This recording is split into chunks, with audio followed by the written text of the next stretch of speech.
kind of looks like a happy face.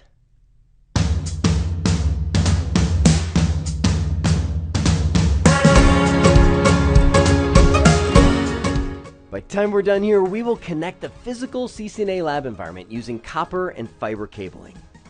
There are a whole group of people out there that think that cabling is easy, which means one of two things. Either A, they've never done it before and it looks easy, or B, they've done it so long that it is easy for them because they've got such experience. The truth is, cabling is not easy. It's a whole lot of science and a whole lot of art put together into something that makes a network really either very functional and easier to troubleshoot, or just a mess and a nightmare on both ends.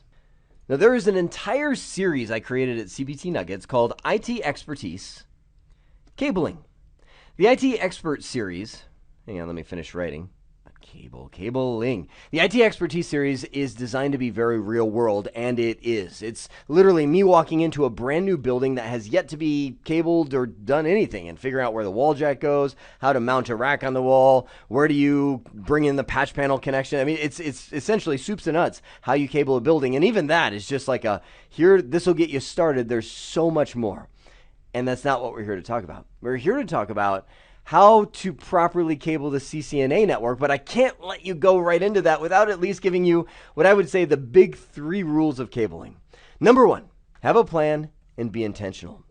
Cabling is one of those things that will come back to haunt you if you don't put thought into it. You'll have 50-foot cables spanning a 1-inch space between 2 devices because you're like, that's all I've got left. Or you'll have cables that run short or wrong colors. It becomes a nightmare if you don't think about it beforehand. And some of that's because cabling is all about the little stuff. Things like color codes, cable length, cable management. All those fit together into doing it well. For example, when we're talking about color coding cable, I recommend using 3, at most 4 colors. I know when people first get in, you'll see the variety of colors of Ethernet cable available, and you're like, oh, I can color everything. Like printers will be a color, servers will be a color, and you end up with a rainbow rack, which in the end doesn't help anybody because they're like, what was the blue cable again? So, no, 3 or 4, keep it simple. What I do, just if you want some advice, here's what I do. Network infrastructure is all one color. So connecting my switch to a wireless access point, network infrastructure, switch to router, all of those are one color. Second is my WAN connections. If my internet connection will usually be one color, it's usually red because that's the big one.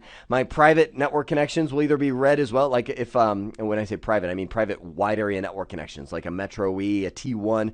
I'll usually either make those red or some other WAN cable. So, and that, just to give you an idea, I mean, someone screams, the internet's down. You're like, oh, chariots of fire to the IT room. And then you open the door and you've got that red cable. Oh, the clip broke off. Oh, so much faster than running into a rat's nest, and you just feel your heart sink because you're like, something here is wrong. Where do I even begin, right? So where did I leave off, right? Network infrastructure, WAN links, WAN connections, and then I'll usually use like black or blue for everything else. And that's, standard computers, things like that. Now some people will say, well, I like the servers to be one color. I like having printers or key ports. I mean, there's all kinds of different ways to do it. And the truth is, there is no right one, but that's what I mean. It's all about the little stuff. It's about having a plan, thinking that through before you get there, then pre-assemble and pre-configure. What we're about to walk into is actually right behind me. See this right here? This is the CCNA lab environment that I've got. And it's blank. And if I was literally doing a network setup, this is what I would do. I would ship in all the equipment. I'd set it up right here, kind of like I'm going to have it in the rack, and I'd plug it in and pre-configure. Now, sometimes it's just not practical or feasible to do that because it might be like 100 switches and 30, so yes, we're possible, but I know something magical happens to our brains when we get on site. We walk in, we're like, screw that in. And it's just like, it just doesn't work. It's so much better to set it all up, perfect, test it, then move it to the location. And I'm going to bite my tongue because I promised that I would leave it at the big 3. So if you want more on that, head on over to IT Expert Cabling. So this is the network that we are going to be configuring. This is what the CCNA lab topology will look like from a really high level view. You can see we've got Arizona, Nevada, and Florida, All 3 sites connected together over a private metropolitan Ethernet cloud. The beauty of a Metro E cloud is that it can be really simple. That is, if we want it to be, it can look just like a switch, right? So all the sites essentially mesh together, and it's up to us to control how that network works. That allows them to communicate, allows us to have quality of service for things like voice over IP, so on and so forth. And all of the sites, look back at this, all the sites are sharing a single internet connection. So Nevada, Florida, in this case, as I cross out Florida, they've gone under. They don't have their own internet connections, although they could. We could have a direct internet connection there. They are going through the Metro E cloud through Arizona to get to the internet. Beauty is you've got consolidated costs. If you've got content filtering, you can do that at one location, et cetera, et cetera. You get that centralized service feel. So let's zoom in a little closer, and now we can see the network infrastructure components at each one of the locations: Arizona, Nevada, and Florida.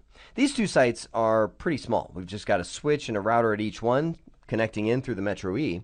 Arizona, we've got a typical 2-tier model. So right here is our distribution layer, and right here is our access layer. Very small 2-tier model, but model nonetheless. Right here is our router, and it's killing me because I'm staring at it. And I'm going, it should have a connection like that.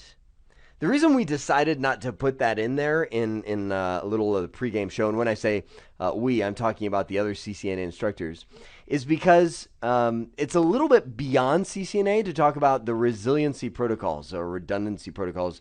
HSRP, get your Google Pens ready. HSRP and VRRP are 2 of the most common ones out there, which allow 2 interfaces of a router to act as one.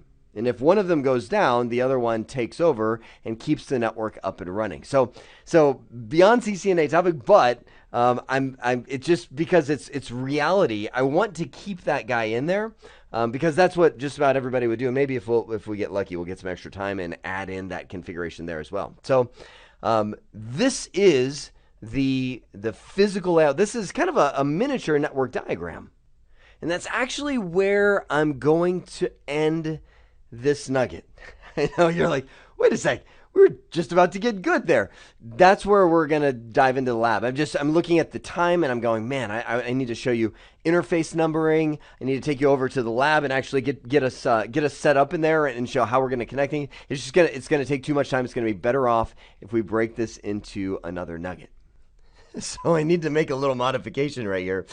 We need to think about connecting the physical CCNA lab environment using copper and fiber cabling. We did talk a lot about the best practices of cabling, trying to sift that down into like, here's the core 3 things, and we're going to see some of those implemented as we cable this up in the next nugget, and have the visual now of what we're going to be cabling in the next nugget. We'll actually do it. For now, I hope this has been informative for you, and I'd like to thank you for viewing.